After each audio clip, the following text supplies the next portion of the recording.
Então vamos lá, pessoal, vamos começar nosso quinto encontro remoto de contabilidade tributária. A gente já conseguiu percorrer um bom caminho, né, nessas nossas últimas conversas.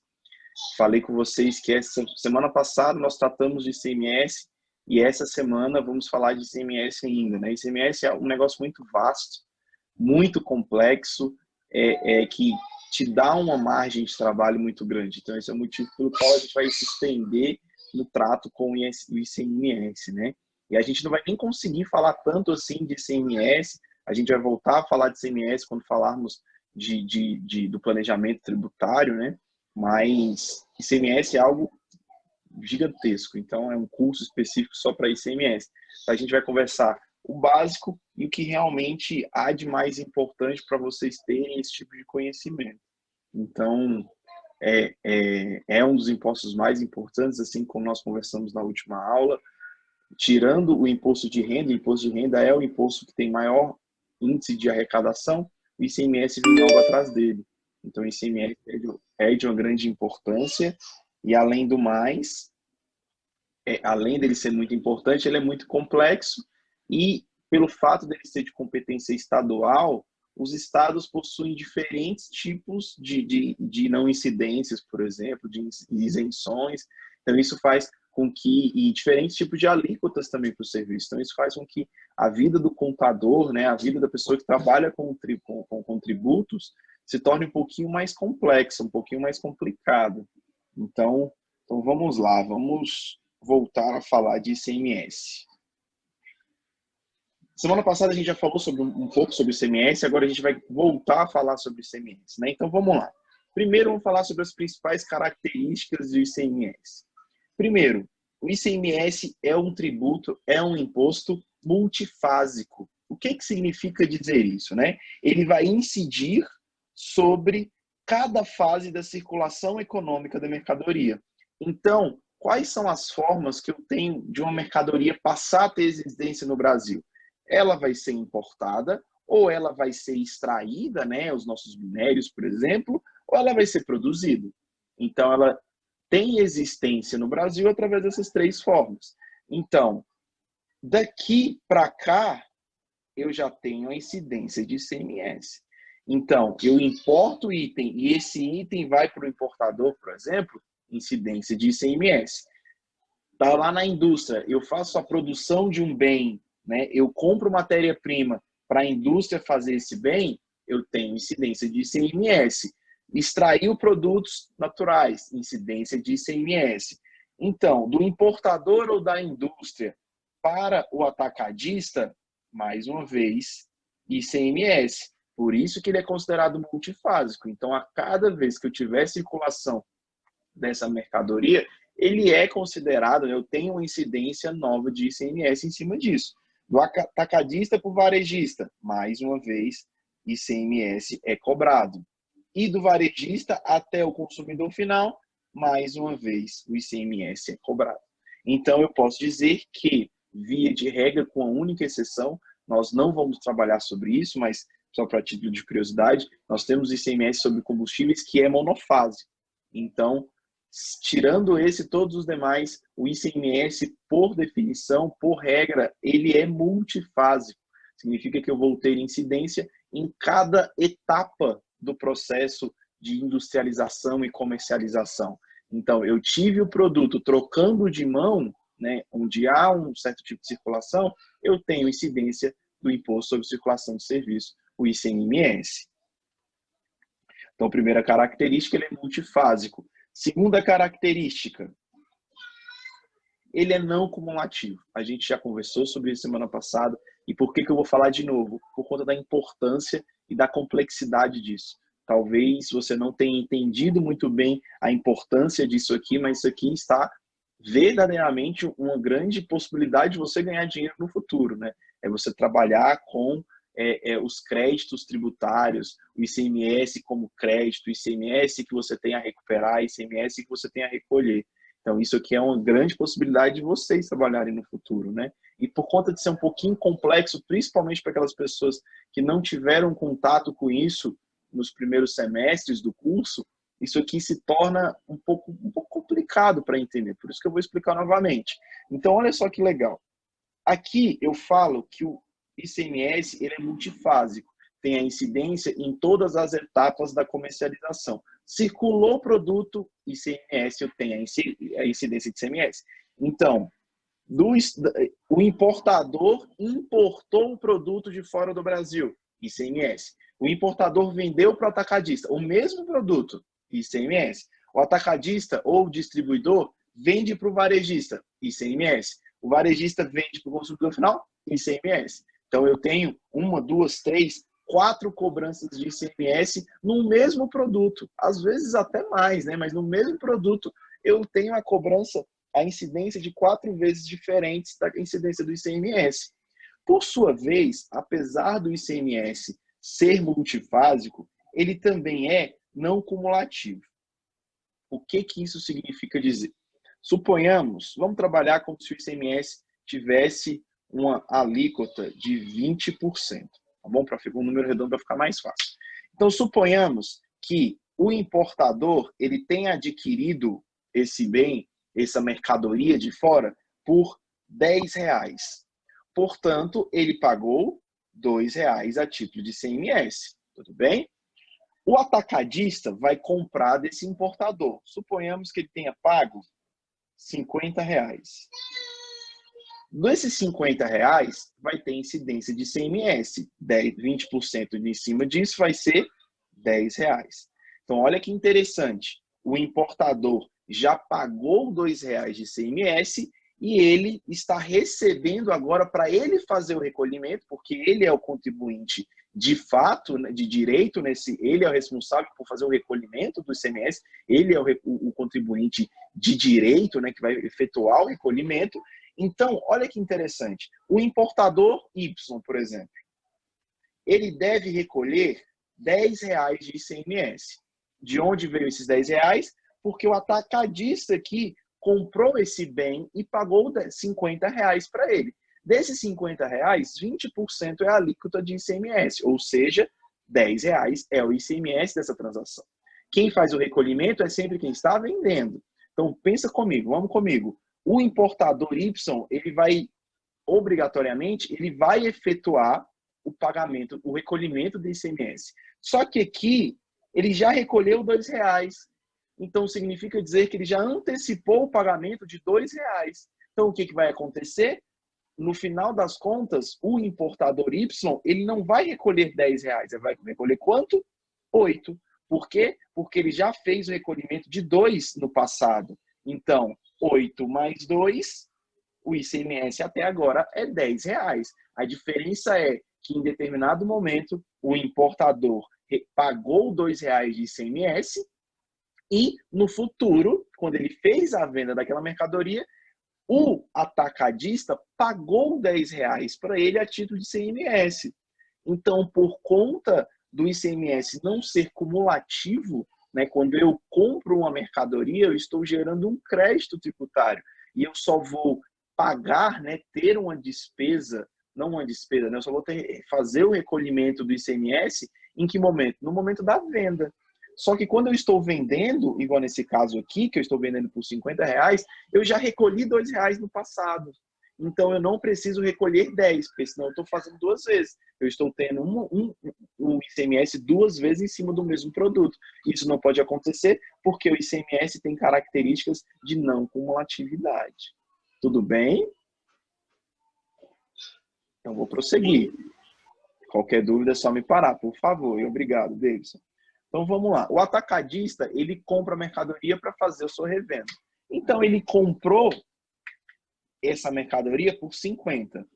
Pressupõe-se que ele não deva vender por 50, porque senão onde estaria o lucro dele, né? Suponhamos que ele vai vender para o varejista por R$70. Então, vamos lá.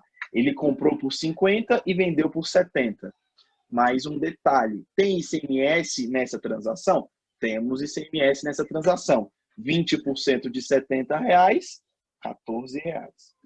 Então, quem está pagando o ICMS? O varejista, né, que está comprando essa mercadoria. Quem vai fazer o recolhimento? Pessoal, só um detalhe que eu não sei se todos vocês sabem. quem entrega o dinheiro, digamos assim, para os cofres públicos é quem faz o recolhimento, tá bom? Que esse é verdadeiramente o contribuinte de direito que nós estudamos nas últimas 2 semanas, né? Contribuinte de direito é aquele que foi legalmente instituído para fazer o recolhimento daquele tributo, né? E contribuinte de fato é quem está pagando por esse tributo, tá bom? Então, quem é o contribuinte de fato? O bobo aqui, né? Eu e você. Então, contribuinte de direito é toda essa cadeia que está por trás até chegar a mercadoria em mim. Então, vamos lá, vamos voltar. O atacadista, ele comprou essa mercadoria por R$ 50 e a revendeu por R$ 70 para o varejista. Então, nessa transação, varejista compra do atacadista, tem incidência de ICMS? Sim, temos incidência de ICMS. R$ 14. Quem vai fazer o recolhimento desse ICMS? O atacadista. É de responsabilidade de quem está emitindo a nota fiscal fazer o recolhimento, via de regra, né? Então, o atacadista, ele vai pensar da seguinte maneira: peraí, eu já paguei R$ 10 de ICMS, eu devo recolher agora 14. Mas quanto que eu já paguei? Eu já paguei R$ 10. Então, eu deveria recolher 14, mas eu tenho um crédito tributário de 10. Então, quanto que efetivamente eu tenho que recolher agora? Apenas R$ 4. Agora, pensa comigo, olha só. Se o produto morresse aqui na mão do varejista, ele teria sido adquirido por R$ 70. 20% de ICMS em cima de R$ 70, 14. Então, olha que interessante. 4 aqui, 8 aqui e 2 aqui. R$ 14 de ICMS. No entanto, por conta dele ser não cumulativo, em cada etapa da sua circulação, eu tive uma cobrança diferente do ICMS, eu tive um recolhimento diferente e por pessoas diferentes. Então, todas as vezes que uma instituição, não todas as vezes, mas a maioria das vezes que uma instituição comercial compra um produto, ela paga ICMS. Essa aquisição desse produto gera um crédito tributário. E em que momento ele vai utilizar o crédito dele? Quando ele for fazer o pagamento. Quando ele for fazer o pagamento. Então, vamos lá. O varejista pagou R$ 70 por essa mercadoria, correto? Desses R$ 70, ele pagou 14 a título de ICMS. Então, se eu perguntasse a vocês, o varejista XYZ aqui, o varejista X, ele possui algum crédito tributário junto ao fisco, junto à Secretaria de Fazenda? Vocês responderiam o quê? Sim, possui. Aí eu pergunto, de onde ele tirou esse crédito tributário? Aí você vai me dizer, tá vendo essa nota fiscal de entrada de mercadoria? Ele pagou R$ 14 de ICMS. Portanto, esses R$ 14 eles têm característica de crédito tributário. Tudo bem? A não ser que ele utilize esse produto aqui para ele seja o destinatário final. Aí a gente não tem o que falar sobre crédito tributário. Mas se o varejista aqui, o varejista X, tiver comprado essa mercadoria com o intuito de revendê-la, ele gerou um crédito tributário no momento da aquisição, tá bom? Então vamos continuar. Importou, o importador trouxe de fora, pagou ICMS. O atacadista comprou do importador, ICMS novamente. O varejista comprou do atacadista, novamente temos incidência de ICMS. Agora, por fim, eu vou lá no supermercado e compro esse produto. Vamos supor que eu compre esse produto por R$ 100. Teremos incidência de ICMS? Mais uma vez, o produto saiu das mãos de um, passou para as mãos de outro. Então, quando eu tenho essa situação, incidência de ICMS. Eu, Igor, paguei R$ 20 de ICMS. Paguei R$ 100 pela mercadoria, desses R$ 100, R$ 20 é a título de ICMS. O ICMS morreu aqui? Sim, porque eu sou consumidor final. Então, quem é o contribuinte de fato dessa transação? O consumidor. Embora eu tenha o ICMS tendo sido recolhido pelo varejista, pelo atacadista, pelo importador, eu, Igor, que sou consumidor final, eu sou o contribuinte de fato, aquele que está tendo sacrifício financeiro. O atacadista, o varejista, ele teve o sacrifício financeiro? Não, ele não teve sacrifício financeiro. Por quê? Porque ele repassou o que ele pagou de ICMS para mim. A partir do momento que ele tem R$ 14 de crédito tributário, ele não está arcando com o ICMS. Quem é que vai arcar? É o usuário final, porque este sim não tem direito de recuperar créditos tributários. Então, vamos lá, vamos continuar. O varejista me vende esse produto. Quem é responsável por fazer o recolhimento? De pegar o valor e entregar nos cofres do Estado? É o varejista. Então, ele deveria repassar R$ 20 para o fisco. O que vai acontecer? Ele vai lembrar assim, eu tenho R$ 20 na mão, só que eu tenho R$ 14 de crédito de ICMS. O que eu vou fazer? Eu vou fazer o abatimento. Eu devo 20, tenho 14, portanto, quanto que efetivamente eu vou recolher? R$ 6. Agora, olha que legal. R$ 6 aqui, R$ 4 aqui, R$ 8 aqui. Deixa eu anotar de cores diferentes. Aqui eu tenho 8. Vou colocar aqui. Aqui eu tenho 8. Aqui eu tenho 2. Aqui eu tenho 4. E aqui eu tenho 6. Esse é o valor efetivo que foi arcado de ICMS. Vamos fazer a conta? 6 mais 4, 10. Mais 8, 18. Mais 2, 20. Qual foi o preço final da mercadoria? R$ 100. 20% de R$ 100, R$ 20. Então, no final das contas, o valor total pago de ICMS foi quanto? R$ 20. Esse é o valor total pago de ICMS. Como que ele foi recolhido? Uma parte aqui, uma parte pelo varejista, uma parte pelo atacadista e outra parte pelo importador. Então, é assim que a não cumulatividade dos tributos, principalmente ICMS, PIS, COFINS, eles trabalham dessa forma. Tudo bem? Pessoal, ficou alguma dúvida sobre a não cumulatividade do ICMS? Deu para entender? Todo mundo conseguiu entender? Sim. Então tá bom. Então eu vou presumir que vocês tenham entendido. Qualquer problema, por favor, é só fazer perguntas. Façam perguntas. Podem fazer perguntas sempre que vocês quiserem. Pode interromper a aula, pode mandar no chat, manda no grupo. O que vocês precisarem, pode. A gente vai conversando. Beleza? Então vamos continuar. Então, o ICMS ele é multifásico, ele é não cumulativo e ele é proporcional. O que significa dizer isso? Ele tem uma alíquota fixa e invariável. Por exemplo, o imposto de renda, ele é um imposto progressivo. Quem ganha mais, a alíquota vai subindo de acordo com sua renda. O ICMS, acontece isso? Não. Aqui em Brasília, a regra é 18% de ICMS. 18% de ICMS. Isso pode estar sendo um catador de lixo ou o Osório Adriano, o dono da Coca-Cola. Os dois vão pagar o mesmo tributo, a mesma alíquota. E em que momento esse tributo vai aumentar? Ou se a alíquota aumentar, né? Ou se a base de cálculo aumentar. Então, eu só tenho essa possibilidade. Então, a alíquota ela é fixa e ela é invariável. Ela é invariável. Por que ela é invariável? Porque ela não sofrerá oscilações de acordo com o contribuinte. Todos os contribuintes terão o mesmo peso tributário, digamos assim. Então, vamos prosseguindo. Então, multifásico, não cumulativo, proporcional e ad valorem. A tributação é calculada em cada caso concreto, em função da sua valor de base de cálculo. Ela apresenta exceções. Mas, a via de regra, como que funciona a tributação do ICMS? Eu tenho lá R$ 20 um pacote de arroz. R$ 20 vezes 18%, calma aí, vezes 18%, deixa eu abrir minha calculadora. 20 vezes 18%, 3,60.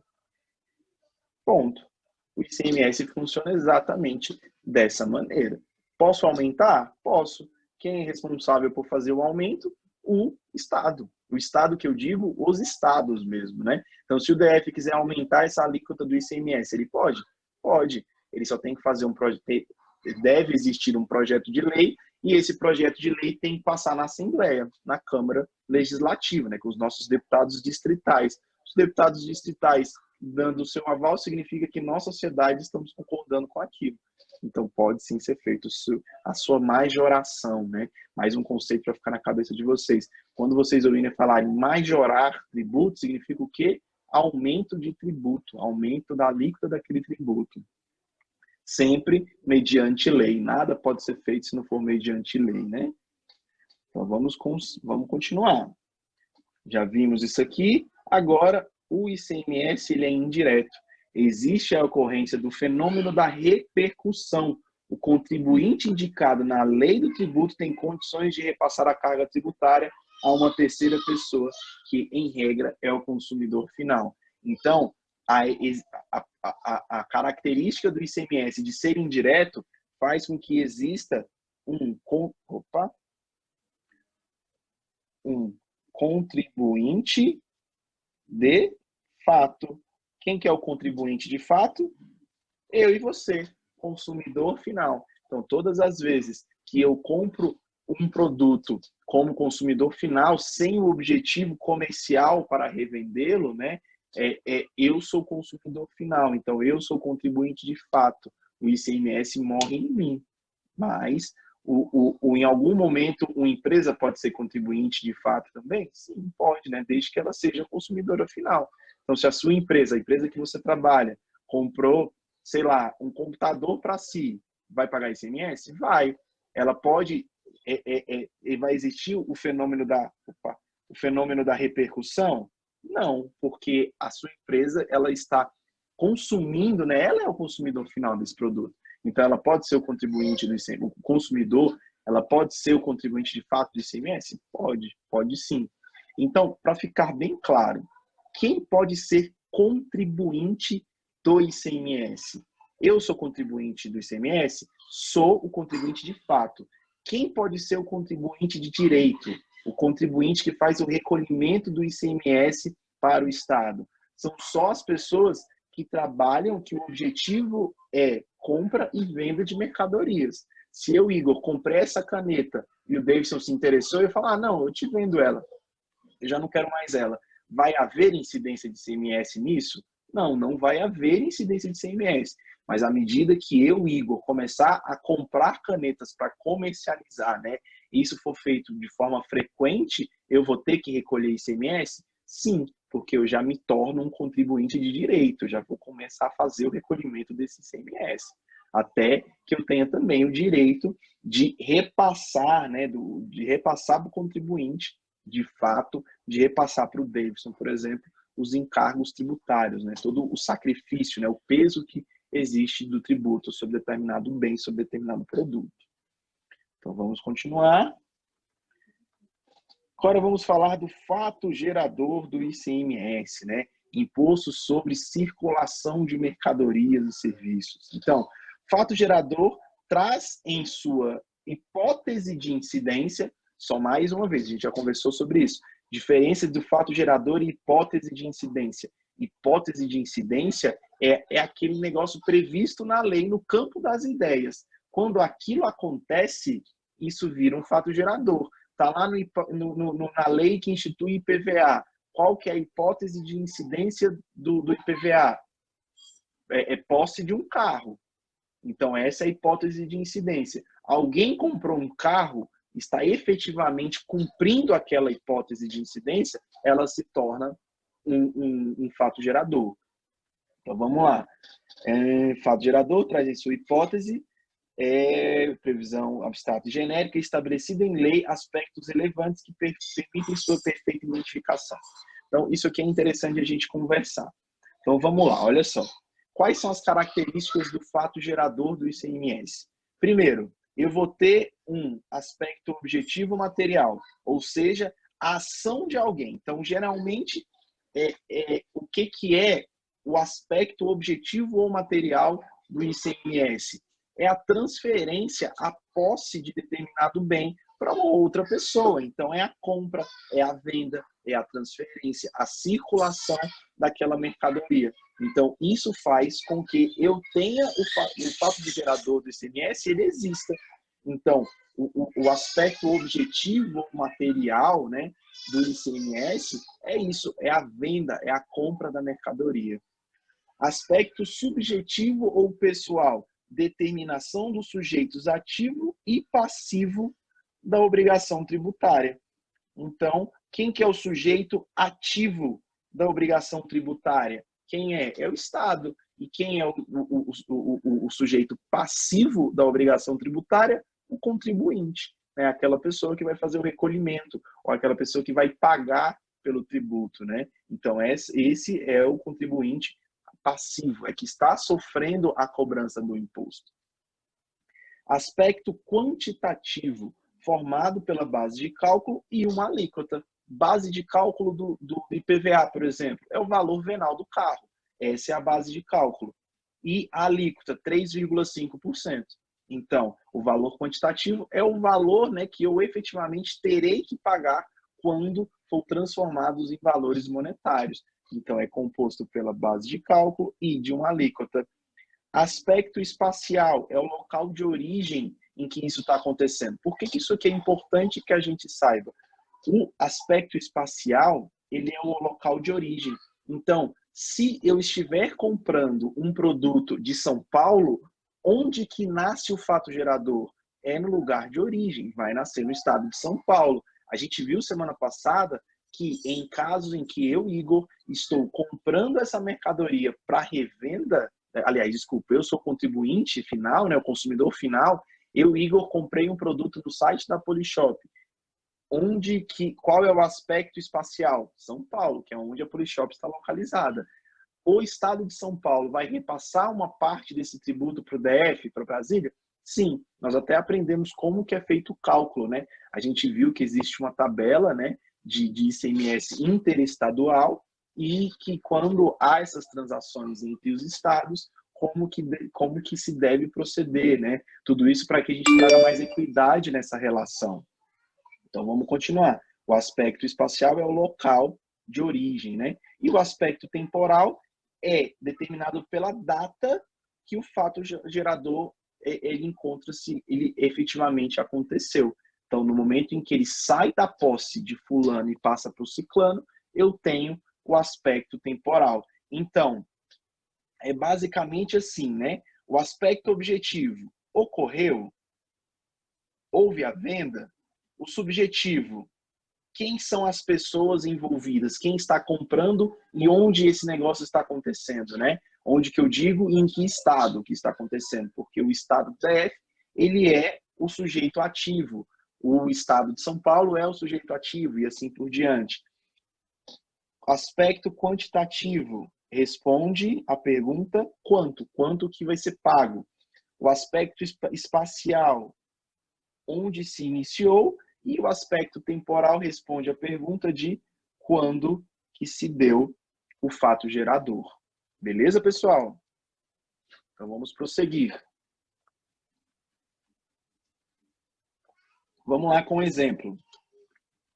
Então, vamos lá. Valdivino, que eu compro o nome do meu avô, então no Rio. Nome bem esquisito, né? Valdivino comprou um computador da empresa Secundo Tecnologia, situada no estado de São Paulo. A mercadoria saiu da empresa dia 15/4 e chegou em Brasília dia 17/4. O valor da nota fiscal é de R$20 mil. Então, vamos responder todos esses aspectos, né, que se dão do fato gerador. Aspecto subjetivo. O que é o aspecto subjetivo mesmo? O que aconteceu, né? O que aconteceu? Então, qual que é o aspecto subjetivo? A compra do computador. Esse é o aspecto subjetivo. Aspecto objetivo. Quem são os contribuintes dessa brincadeira? O ativo é o estado de São Paulo, enquanto que o responsável, não, o sujeito passivo dessa transação, né, é o meu avô, o senhor Valdivino. Aspecto quantitativo. 18% da alíquota. Sendo que, como a gente viu semana passada, o estado de São Paulo vai repassar 11% para Brasília e vai ficar com 7%. A gente estudou isso semana passada, né? Então, aspecto quantitativo, R$18 mil, 18% da base de cálculo dos R$20 mil que me custou esse computador. Vamos prosseguir. Aspecto espacial, né? Onde que isso aconteceu? Agora eu te faço a pergunta. Eu tenho dois locais distintos, Brasília e São Paulo. Qual que é o aspecto espacial dessa transação? O estado de São Paulo. É sempre o local de origem, né? De onde se dá, de onde se deu, né, aquela transação. E, por fim, o aspecto temporal. A mercadoria saiu da empresa dia 15/4 e chegou em Brasília dia 17/4. Qual que quando que começa, né, o ICMS? É o momento que eu, contribuinte, de fato, recebo a mercadoria, ou quando o contribuinte de direito, né, a empresa, emite a nota fiscal e manda para mim a mercadoria? Acertou para quem disse 15/4 de 2020. Então, eu analisando, né, o fato gerador do ICMS, consegui identificar o seu aspecto subjetivo, o ato de fazer uma compra, aspecto objetivo, São Paulo e o Valdivino, São Paulo fazendo a cobrança e Valdivino pagando, aspecto quantitativo, 18% é a alíquota de ICMS e R$20 mil é a base de cálculo, né? Sendo que 11% serão repassados ao DF, assim como a gente viu em transações interestaduais, e 7% ficarão para o estado produtor, para o estado de São Paulo. Vimos que o aspecto espacial é a sua origem, né, do fato gerador, que se deu em São Paulo, e o aspecto temporal também se dá em sua origem, né, no momento que aconteceu na origem, dia 15/4 de 2020. Então vamos prosseguir. Qualquer dúvida, por favor, me interrompa, falem comigo, pode conversar comigo, tá bom? Então, isso aqui na semana passada a gente deu uma pincelada para falar sobre isso. Vamos lá. Incidência, né? Olha o que está escrito na Constituição Federal de 88. Compete aos estados e ao DF instituir impostos sobre operações relativas à circulação de mercadorias e sobre a prestação de serviços de transporte interestadual e intermunicipal e de comunicação, ainda que as operações e prestações se iniciem no exterior. Então, em que imposto que a gente está falando aqui? Deixa eu fazer minhas anotações. Estamos falando do nosso querido ICMS. Mas o que caracteriza, né, como a circulação da mercadoria, a saída da mercadoria? Até 96, quando o STF foi julgar, né, foi conversar sobre isso, o que se praticava no Brasil? Aquilo que nós conversamos na semana passada, né? Eu, Igor, tenho uma matriz em Taguatinga e uma filial na Ceilândia. Faço a transferência da mercadoria da matriz para a filial, pago ICMS? Pago. De 88 até 96, eu pagava esse ICMS. É claro que na função de créditos tributários, né? Mas ainda assim eu tinha que fazer o pagamento do ICMS. Eu tinha lá a geração do ICMS. Então, com o tempo, 96, STF conversou e legislou a respeito e falou que não, só tem ICMS quando há transferência de titularidade. Acontece que, no mesmo ano, em 96 também, a gente tem uma das leis mais importantes do sistema tributário brasileiro, que é a Lei Candir, que é a que instituiu o ICMS. O que ela veio e o que ela trouxe? Estabelece ser fato imponível, né, disposto de você colocar em prática, de ICMS, o fato da mercadoria sair do estabelecimento do contribuinte, ainda que para outro estabelecimento do mesmo titular. Então, o que a Lei Candir veio e trouxe? Ela falou, olha, se o Igor quiser fazer a transferência da sua loja em Taguatinga para a filial na Samambaia, vai ter incidência de ICMS? Vai ter incidência de ICMS. Só para ficar bem claro, olha só, lembram que o ICMS é não cumulativo? Então, se a minha loja de Taguatinga envia para a loja da Samambaia, esse ICMS que está sendo gerado, ele está funcionando como um crédito tributário. Então, no final das contas, eu não pago, mas eu tenho que gerar esse ICMS. Só que é um grande detalhe aqui, porque o ICMS é um imposto que o contribuinte, né, o contribuinte de direito, a loja, vai informar ao fisco o valor que ele está fazendo no recolhimento. Os carnezinhos do IPTU já estão chegando nas nossas casas, né? O IPTU, por exemplo, quem é que fala o valor? É o governo. O governo manda um guia para mim e fala, sem pagar tanto. Agora, o ICMS é diferente, é eu que falo para o governo, eu vou pagar tanto. Então, se eu der mole aqui, eu vou pagar ICMS duas vezes? Vou pagar ICMS duas vezes que eu não deveria pagar. Isso acontece com muita frequência, muita frequência. É aí que você entra e você vai resolver, né? Vocês, contadores, vão ter que resolver esse pepino. Então, vamos continuar. Aí, em 96, a Lei Candir trouxe que, mesmo em que tenha transferência da mesma titularidade, né, só de filial para matriz, tem que ter incidência de ICMS. Isso perdurou até 2010, que em 2010, o entendimento do STJ, o que ele disse? Sem mudança da titularidade de mercadorias, não há no que se falar de tributação de ICMS. Não tem transferência de titularidade. A Marielle está perguntando de que forma poderá ser resolvido. De duas formas, Marielle. A gente vai conversar um pouco. Assim, para você não pagar duas vezes, é planejamento tributário. É você fazer muito bem esses registros.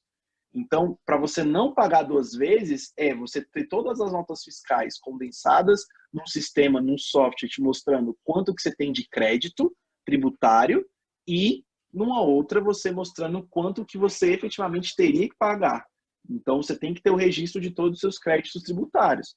Suponhamos que não tem esse registro, né? Isso foi feito no passado e você foi contratado agora. O que você vai fazer? Você pode entrar pelas vias administrativas na Secretaria de Fazenda do DF e pedir novamente o crédito tributário. Então, você vai apresentar que isso foi pago de forma indevida e você está solicitando novamente os créditos tributários. Então, isso pode acontecer. Se a Secretaria de Fazenda negar, ainda assim você ainda tem mais uma alternativa. Você pode recorrer ao judiciário. Então, você pode entrar na justiça contra a Secretaria de Fazenda para que eles te deem novamente os seus créditos por pagamento indevido. Então, você deve não fazer errado, né? Mas se for feito errado, você pode reaver via administrativa ou via judicial, tá bom? A gente vai conversar um pouco mais para frente, mais no final do semestre, quando a gente estiver conversando de planejamento tributário, tá bom? Que é algo extremamente importante para o contador. Então, vamos lá. Te respondi a sua pergunta, Marielle, tranquilo? Sim, Igor, obrigada. Respondeu. Tá ótimo. Então, vamos prosseguir. Então, de 2010 para cá, não tem cobrança de ICMS para quando eu tenho transferências de titularidade. Então, vamos continuar. Então, a circulação, né, ela pode ser a saída física. Então, se eu tenho a saída física, matriz, filial, tem incidência de ICMS? Não. A circulação, ela pode ser jurídica, mudança de titularidade de mercadoria, sem que a mesma saia do lugar. Tem incidência de ICMS? Sim, né? Houve a transferência de titularidade, então eu tenho incidência de ICMS. E a circulação econômica, que é a mais propícia, né? Que é a mais comum. Tenho a mudança da titularidade e, ao mesmo tempo, eu tenho a mudança no espaço físico. E circulação econômica, meio de mercadoria para o consumo, seja por circulação física ou por jurídica. Então, olha que interessante. Inclusive, fornecimento de alimentação e bebidas em bares e restaurantes e estabelecimentos similares. Então, olha só, eu tenho a circulação física da mercadoria, eu vou aqui na padaria do meu lado, aqui tem uma padaria da Bonaparte, tem aqui do lado da minha casa, vou lá e como um misto. Aliás, compro um salgadinho, tá lá, da Elma Chips, e como lá no balcão mesmo com uma Coca-Cola. Houve circulação física? Não, mas houve a circulação jurídica e houve a circulação econômica? Sim, né? Porque embora o item, o bem, não tenha saído do estabelecimento, ele trocou de sua titularidade, né? Agora eu passei a consumir esse bem. Eu fiz o pagamento e estou consumindo. Então vamos prosseguir, falar algumas coisas interessantes. Então olha só, vamos lá. O convênio do ICMS de 2011 autoriza a exclusão da gorjeta da base de cálculo do ICMS incidente do fornecimento de alimentação e bebidas promovido por bares, restaurantes, hotéis e estabelecimentos similares. Então, olha só, você foi ao restaurante, você vai lá pagar 10% a título de gorjeta. Esses 10%, então suponhamos, a conta deu R$150. Você foi jantar com seu cônjuge, sua esposa, seu esposo. Quando deu R$250, aí perguntam, pode colocar o 10%? Aí sim, né? A conta foi para 275. Aí você vai lá e vê que para aquele tipo de produto, né, eu tenho, sei lá, 18% de incidência de ICMS. O ICMS vai ser em cima do quê? Em cima dos 250 ou em cima dos 275? A gente tem um convênio do ICMS que diz justamente isso, né? Então, desde que seja limitado a 10% do valor da conta, esses 10%, né, de gorjeta, eles são excluídos da base de cálculo. Então, significa dizer que o valor da base de cálculo vai ser o quê? Os R$ 250. Mas, suponhamos, tem o Rio de Janeiro, por exemplo, se eu não me engano, os caras cobram 15%. Se cobrar 15%, vai ficar fora da incidência, por exemplo? Vai ficar excluído, igual esse convênio que a gente está vendo, ele prevê? Então, vamos lá. Suponhamos que eu estou no Rio de Janeiro, deu R$ 250 a conta, 250 vezes 15. Então, deu 37,50 de gorjeta. Então, a conta, no final das contas, deu 287,50. De quanto que vai ter a incidência do ICMS? Vai ser dos 250? Vai ser dos 287,50? Vai ser do meio termo. R$ 25 serão excluídos da base de cálculo do ICMS. Por que R$ 25 serão excluídos da base de cálculo? Porque o convênio do ICMS diz que, quando for limitado a 10% da conta, esse valor ele pode ser excluído da base de cálculos. Então, quando eu for emitir a nota fiscal para o cliente, o que eu vou fazer, pessoal? Eu vou emitir uma nota fiscal e o valor do ICMS vai ser o quê? 287,50. Opa. Deixa eu fazer as contas aqui. 287,50 menos R$ 25.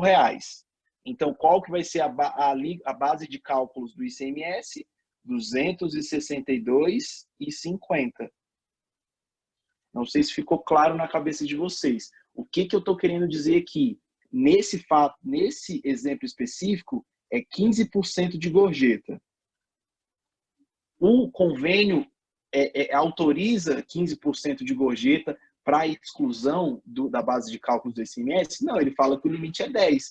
Então, qualquer coisa que ultrapasse 10% vai voltar para a alíquota, para a base de cálculos do ICMS. Então, a conta deu 250. Isso aqui não há o que se falar. É cobrança de ICMS, ponto. O que a gente está conversando é a cobrança do ICMS em cima da gorjeta. Ela vai existir? Depende. Até 10% o governo está te dando de brinde. Acima disso, tem. Então, dos 37,50 de gorjeta, R$ 25 o governo está falando. Você não precisa ter incidência a base de cálculos do ICMS não vai incidir sobre R$ 25. Só o que for superior aos 10%. Então, em 12,50 eu vou ter que pagar o ICMS. Aí você fala assim, não, mas isso não faz diferença. Faz diferença? Muito. A gente está falando de uma conta de R$ 250.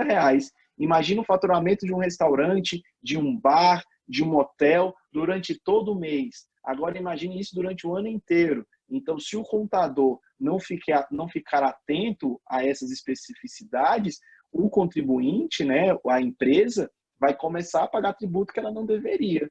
E para você reaver esse tributo pago é complicado. Você tem que entrar, assim como eu disse, você tem que entrar nas vias administrativas, fazer uma solicitação junto à Secretaria da Fazenda, você tem que provar que o tributo foi pago de forma equivocada, para que aí sim você consiga reaver em créditos tributários o valor que você pagou a maior.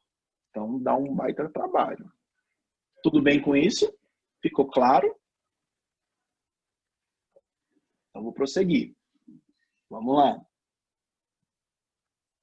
Algumas características do ICMS, né? Eu tenho aqui a indústria e eu tenho o mercado, comércio. É um pouquinho complicado, Marielle, mas se não estiver entendendo, você fala que eu repito, tá bom? A gente conversa novamente. E, em todos os casos, o vídeo vai ficar disponível no YouTube para que vocês assistam novamente. Então, se ficou complicado, assiste novamente, ou aquele trecho que mais te interessa, só para você tentar sanar todas as suas dúvidas. Tá bom? Eu sei que às vezes é um pouquinho mais corrido aqui, né? Trabalhar com os slides, trabalhar do jeito que a gente está trabalhando, mas ou assiste novamente, ou façam perguntas, pode me mandar pergunta no WhatsApp, que eu tento responder vocês, tá bom? Então vamos lá. Então olha só, o que acontece via de regra é isso aqui, né? O comércio está comprando mercadoria da indústria, ou do distribuidor, ou do atacadista, né? Então, às vezes eu preciso de alguém para fazer o frete. Então eu preciso de alguém para fazer o frete. Então, o frete, se ele for o frete, primeira pergunta, há incidência de ICMS sobre o frete? Aí você vai me responder o quê? Depende. O que depende, Igor? Depende da situação. Se suponhamos, eu estou aqui, sou dono desse comércio e estou comprando da indústria A canetas. Comprei 1000 canetas da indústria A. Quem está fazendo esse frete é uma empresa especializada de frete. E essa indústria, e esse frete está acontecendo de São Paulo para Brasília. Então é um frete intermunicipal, interestadual. Há incidência de ICMS? Sim, há incidência de ICMS. Agora, se essa indústria for ali no Sobradinho e eu estiver pagando por um frete Sobradinho, minha loja em Taguatinga, há incidência de ICMS? Não, não há incidência de ICMS. Eu vou ter aqui o ISS, Imposto sobre Prestação de Serviço de Qualquer Natureza, que é um imposto de ordem municipal. Então, não tem ICMS, mas, por sua vez, tem cobrança de ICMS. Em que momento que o frete ele vai ter incidência de ICMS? Quando ele for intermunicipal, que não é o nosso caso, e quando ele for interestadual. Aí sim, frete de mercadorias, de bens, de pessoas e de dinheiro tem como incidência o ICMS, tá bom? Então, voltando ao nosso exemplo, eu, Igor, estou comprando canetas na indústria. Minha loja fica em Taguatinga, Brasília. Se a minha indústria, se a indústria que eu estiver comprando é em São Paulo, então frete é São Paulo, Brasília, tem incidência de ICMS?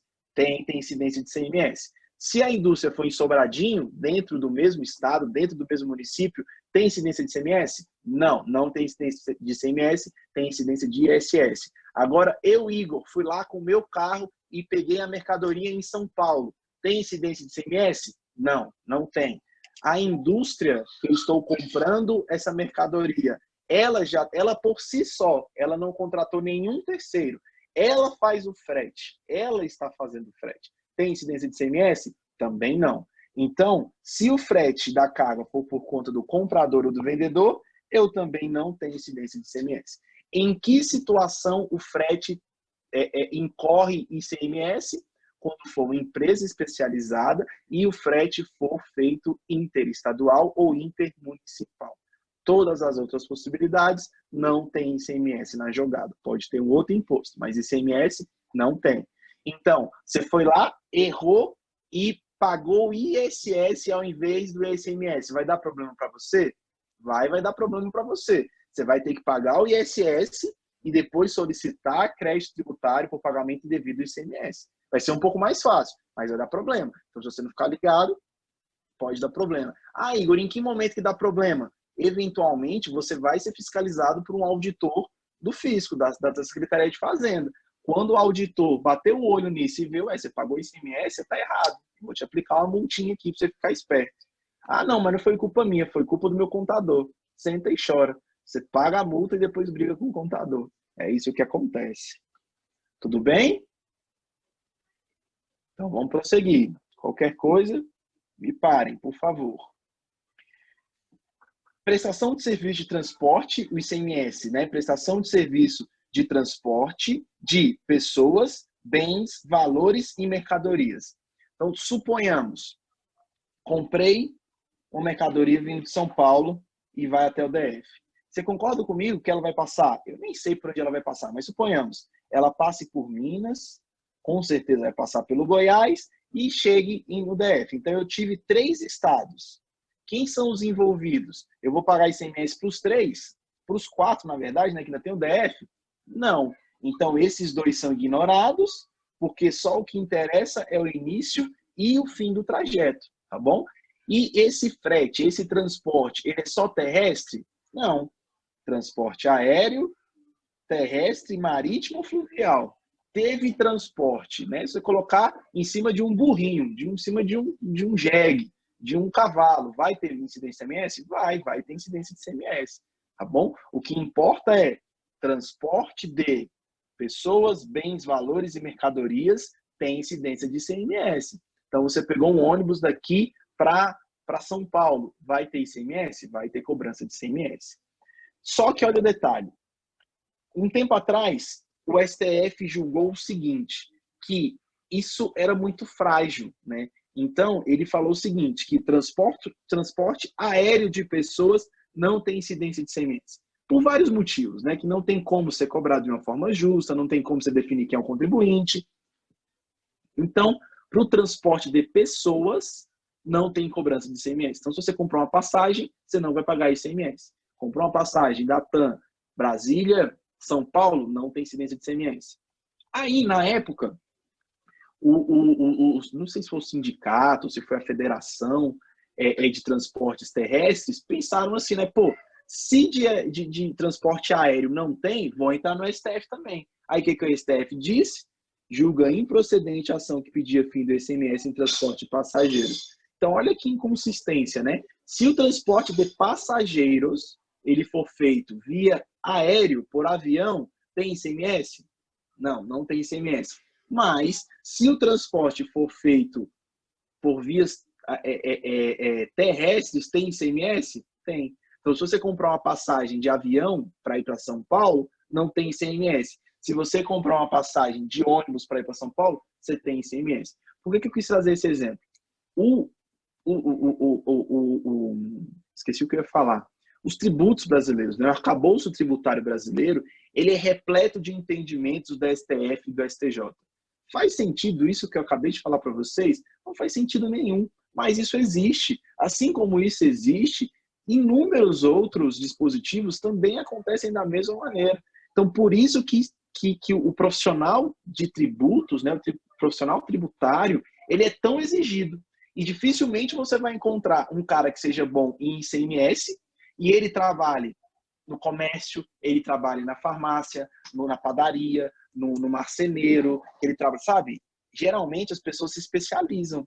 Elas se especializam para que elas consigam saber tudo o que está acontecendo naquele segmento específico. Para que casos como esse que eu acabei de falar, você não seja pego de calças curtas, né? Então, por isso que geralmente as pessoas trabalham com um segmento específico, para ficar mais fácil você conseguir dominar tudo aquilo, né? Porque não é simplesmente só você conhecer a lei, você tem que conhecer a lei e ficar antenado, né, sobre os novos entendimentos do STJ e do STF, tá bom? Então vamos prosseguir. Olha outra bagunça. Vocês já estão vendo que o ICMS não é só um imposto sobre circulação de mercadorias. Eu também tenho prestação de serviço que tem o ICMS. Então, eu não vou entrar no mérito quando a gente estiver falando disso aqui, quando a gente estiver falando sobre ISS, eu vou falar um pouco mais sobre isso. Mas sobre ICMS, para mim, ainda não é o momento adequado. Mas vamos lá. Existe uma lei complementar, que é a Lei 116, de 2003, que ela fala sobre a incidência do ISS. Lá nessa lei, tem um dispositivo de quase 200 serviços que estão com ressalva. Então, o que acontece? Vamos lá. Então, olha só. Determinado serviço é ICMS ou ISS? Aí o que eu te respondo é o seguinte, depende. Você vai olhar na Lei Complementar 116 de 2003. Se estiver na Lei Complementar 116, só vai incidir o ISS. Agora, se estiver na Lei Complementar 116 com ressalvas, ICMS e ISS, os dois juntos. Então, fica o ICMS no que lhe couber e o ISS no que lhe couber. Mas os dois serviços, os dois tributos, os dois impostos terão incidência nesses serviços que estiverem com ressalvas. Então, se vocês tiverem curiosidade, eu estou com ela aberta aqui.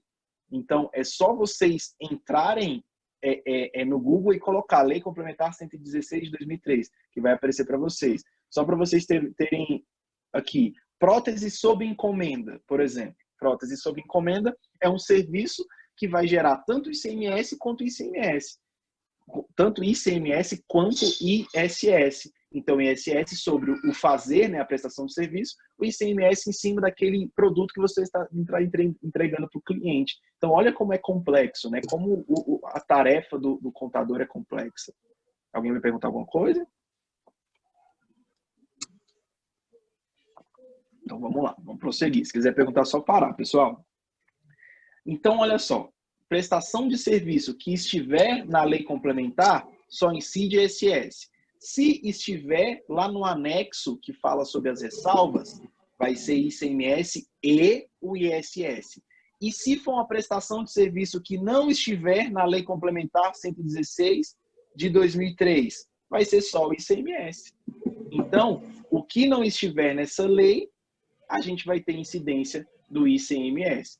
Mais uma vez, por isso que vocês devem se especializar o máximo que vocês conseguirem num segmento específico, para vocês não serem pegos dessa forma. Tá bom, pessoal? Alguma dúvida, alguma pergunta? Tudo certo, Igor. Então vamos lá, então vamos prosseguir. Hipóteses de não incidência. A gente já até viu algumas que são constitucionais, né? Inclusive são essas aqui. Não tem ICMS sobre livros, jornais, periódicos e o papel, apenas o papel destinado à sua impressão. Então, quando você compra um livro, aquele livro ele tem imunidade de tributos. Só um minutinho. Sim, vou falar de novo, Carlos, pode deixar. O Carlos pediu para conversar de novo sobre a prova. Vou falar sobre a prova novamente, tá bom? Então, vamos continuar. Não existe ICMS sobre operações com livros.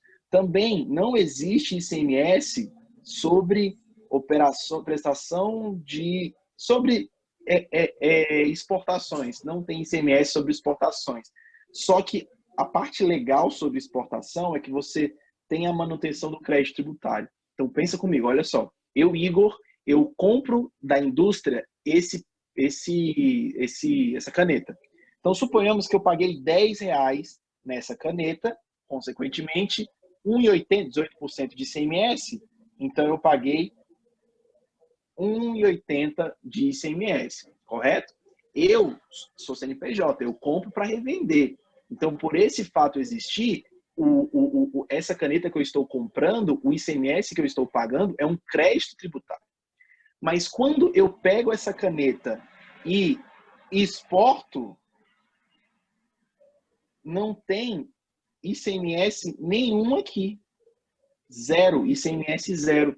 A gente viu na semana passada que em casos parecidos com esse, ele vai anular todos os créditos do para trás mente. Então, tudo que existe de crédito em razão dessa caneta que foi posterior era anulado, com exceção da exportação. Então, eu, Igor, tenho R$1,80 de crédito tributário para eu fazer o meu abate, para eu abater no ICMS de qualquer outro produto. Quando eu pegar lá, eu tenho que tenho que recolher R$10 de ICMS de qualquer outro produto. Opa, eu tenho um crédito de 1,80. De onde vem esse crédito? Dessa exportação. Posso utilizar? Posso, tá bom? Porque o crédito ele não fica vinculado àquela operação específica. Ele é vinculado apenas àquele imposto. Então, o crédito de ICMS ele só pode ser utilizado no ICMS. Então, se você tiver um crédito de ICMS e você quiser abater a sua guia do ISS, pode? Não, você vai abater só a guia do ICMS. Beleza? Então, uma vez que entrou como crédito, você pode utilizar da maneira como você quiser. Você pode até vender o crédito tributário no mercado. Você pode até vender esse crédito tributário. Tá bom? Então, vamos continuar. Operações com ouro. Ouro é uma mercadoria. Então, eu tenho uma aliança de ouro. Quando eu comprei essa aliança, eu paguei ICMS? Paguei. Mas o ouro, ele também pode ser um investimento. Então, quando o ouro é utilizado como investimento, eu não tenho ICMS. Quando o ouro for um investimento, eu tenho cobrança de IOF, Imposto sobre Operações Financeiras. Vamos prosseguir. Um minutinho. Vamos lá. Vamos prosseguir. Operações relativas a mercadorias que tenham sido ou que se destinem a ser utilizadas na prestação pelo próprio autor da saída de serviço de qualquer natureza definida em lei complementar como sujeito ao imposto sobre serviço de competência dos municípios, ressalvadas as hipóteses previstas na mesma lei complementar. Esse textão todo, eu coloquei o texto específico da lei, mas o que ele está dizendo aqui? ISS. Eu contratei um marceneiro aqui para minha casa, e ele para fazer os móveis aqui da minha casa. Então ele veio, ele comprou todo o material, ele pagou ICMS em cima disso, porque quando ele compra e ele vai lá no distribuidor de madeira, por exemplo, e compra, ele está pagando ICMS. Aí, quando eu, Igor, eu vou fazer o pagamento de todos os produtos que ele deixou aqui na minha casa, deixou o armário, deixou o guarda-roupa, deixou não sei o quê, aí ele vai me entregar lá a nota fiscal. Vai ter ICMS em cima desse serviço que ele prestou para mim e deixou os bens? Não, não vai ter. Por quê? Porque, conforme previsão legal, quando for instituído o ISS, Imposto sobre Prestação de Serviço, eu, Igor, não preciso pagar o ICMS sobre os produtos que o prestador de serviço adquiriu. Então, é claro que ele vai colocar nas custas, né, do que eu estiver pagando. Mas por que isso é interessante? Porque o seu João, que veio fazer os armários, ele tem que recolher o ICMS? Não. Aí você fala assim, não, mas tem madeira que ele pagou ICMS. E aí? Não, ele não precisa pagar o ICMS. Ele não vai recolher o ICMS. Ele vai recolher apenas o Imposto sobre Prestação de Serviço. Vai ter apenas o ISS. Tá bom? Vamos prosseguir. Está acabando já. E por último, operação de qualquer natureza que decorra transferências de bens móveis salvados de sinistro para companhias de seguradora. Então, a gente até chegou a comentar isso semana passada, né? Eu tenho lá o meu carrinho, que ficou bem feio, né? Meu carro, por algum motivo, sei lá, eu bati e deu perda total. Ou vamos supor que ele tenha sido furtado, tenha sido roubado. Então, ele foi roubado. Aí, sei lá, vou colocar a seguradora aqui. A seguradora fez o quê? A seguradora me ressarciu o valor integral do meu carro, por exemplo, R$10.000. Uma semana depois, a polícia achou o meu carro. Aí me ligam e falam assim, ô Igor, achamos o seu carro, o senhor pode vir buscar. Aí eu vou falar para o delegado. Eu falei, não, delegado, é o seguinte, esse carro era segurado, agora o carro é da seguradora. Aí o que o delegado vai fazer? Vai entrar em contato com a seguradora e falou, vem buscar o seu carro, que agora o carro já é seu. No momento em que a seguradora me dá esses R$10.000, eu, Igor, o dono do carro, já passo um DUT, já assino uma procuração, já assino o DUT, né, fazendo a transferência do carro para a seguradora. Aí a seguradora vai e pega esse carro e agora o carro é da seguradora. Tem ICMS sobre essa transação? Ela passou da minha posse para a posse da seguradora. Existe incidência de ICMS? Não, não existe. Nesse caso específico, não tem incidência de ICMS. No entanto, a seguradora tem o interesse de ficar com esse carro? Não. O que ela vai fazer? Ela vai enviar esse carro para um leilão. No momento em que, aí suponhamos que a Marielle vai se interesse por esse carro, então ela vai lá e vai comprar esse carro. Nessa compra, Marielle está comprando um carro da seguradora. Tem incidência de ICMS? Sim. Nessa operação, sim. Mas na operação do seguro, que está reavendo um bem que foi salvo de um sinistro, não tem incidência de ICMS. Mas o seguro vai e vende esse carro para outra pessoa, aí sim tem incidência de ICMS. Tudo bem, pessoal? Sim, professor, Beleza? tudo certo. Beleza. Então, ótimo. Então, a gente encerra a nossa aula de ICMS por aqui. Acredito que deu para a gente conversar bastante sobre ICMS. Qualquer dúvida eu volto a falar. Você pode me perguntar, mesmo que seja em momento posterior, não precisa ser agora. Se teve uma dúvida no futuro, me pergunta, me manda um WhatsApp. Vocês têm o meu número agora, né? Eu nunca fiz isso, mas agora o meu número está com vocês. Então, vocês podem me perguntar sempre que vocês precisarem, tá bom? O Carlos pediu para falar novamente sobre as provas. Então, como que a prova vai ser? A nossa avaliação ela é composta por 10 pontos, né? Então, 5 pontos serão atribuídos, serão distribuídos pelas listas de exercício e as atividades que vocês fizeram e vocês me entregaram. Então, eu estou corrigindo eu tô com um pouquinho de atraso, eu confesso. Essas últimas eu não consegui ler nada, porque eu tô tendo que ler de vocês e de todas as minhas outras 4 turmas, né? Então, é muita coisa para eu ler e fazendo as minhas pontuações e correções. Então, 5 pontos serão distribuídos por essas atividades que nós estamos fazendo, a participação de vocês, etc. 5 pontos dessa forma. Os outros 5 pontos seriam distribuídos através de uma prova. Então, prova fica um pouquinho delicado nós fazermos, né? Então, como que a gente vai fazer a nossa avaliação que vai valer 5 pontos? Vai ser um estudo de caso, e esse estudo de caso vai ser em dupla ou trio. Então, dupla ou trio. Então, o que eu vou pedir para você fazer? Você vai colocar no grupo do WhatsApp os integrantes da dupla ou do trio que você vai fazer o seu trabalho. Então, você vai fazer isso até sexta-feira. Na segunda-feira, eu vou postar os estudos de caso, porque não vai ser apenas um, eu vou distribuir entre os grupos, né? Então, o grupo 1 vai ficar com o estudo de caso A, o grupo 2 vai ficar com o estudo de caso B, e assim por diante. Então, segunda-feira, eu vou postar os estudos de caso, e e vocês vão ter 24 horas para vocês pegarem o estudo de casos e postarem no portal ele corrigido. Né? Ele, na verdade, não corrigido, né? Ele feito. Então, vocês vão ter 24 horas para fazer o estudo de caso, através das aulas que nós tivemos, através de consulta ao material e etc. Então, a nossa avaliação ela vai ser exatamente dessa maneira.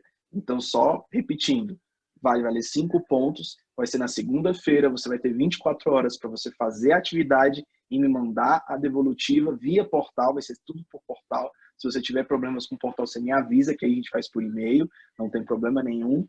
E até sexta-feira você vai postar no grupo do WhatsApp, eu e minha dupla, eu e meu trio, assim, e vai ser assim como é que funciona. Estão perguntando se eu podia postar o controle de exercício no grupo. Estou com dúvidas se peguei todos. Tá, eu vou fazer o seguinte, Carlos, eu vou atualizar tudo e vou te mandar individualmente o que você já me entregou e se estiver faltando alguma coisa, tá bom? Farei individualmente. Professor, Oi, Maria. eu também tava com essa dúvida. Até ia perguntar agora se tinha sido só 3 exercícios de contabilidade tributária ou se teve mais algum. Tá, eu vou dar uma olhadinha direitinho e falo para vocês. Como a gente tem contabilidade tributária aplicada ao setor público, às vezes eu confundo um com o outro. Mas eu vou dar uma olhadinha direitinho e aviso vocês, tá bom? Ok. Tudo certo então, pessoal? Alguma dúvida? Tudo certo sobre a avaliação, sobre a prova? Então, ótimo. Obrigado, Carlos. Obrigado, Anderson. Então, a gente encerra aqui o nosso 5º encontro de contabilidade tributária. Mais uma vez, estou à disposição de vocês, o que vocês quiserem, o que vocês precisarem. É só mandar mensagem, mandar e-mail que a gente vai conversando, tá certo? Então, eu queria agradecer vocês. Boa noite, fiquem com Deus. Deus abençoe vocês e vou encerrar a transmissão agora, tá bom? Um abraço, pessoal. Até a próxima.